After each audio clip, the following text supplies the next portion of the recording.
यकीन का मतलब ए वे कि बंदा हर हाल दे विच ए सोचे कि अल्लाह मेरे नाल है। और सारा कुछ वेखन भी दिया है ते सुनन भी दिया है ते ओ मेरे लिए काफ़ी है ते मेरे वास्ते सब तो बेहतर फैसला करेगा। जिस तरह अल्लाह ताला कुरान दे विच फरमांदे ने कि मैं अपने बंदियां दे बहुत करीब हाँ।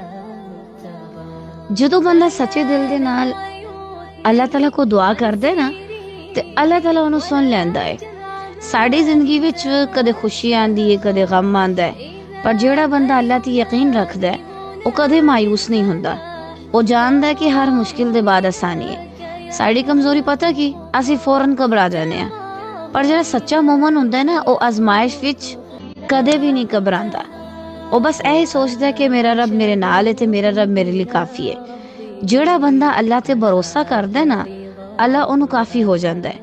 साड़ा काम है कोशिश करना, बाकी नतीजा अल्लाह दे वाले।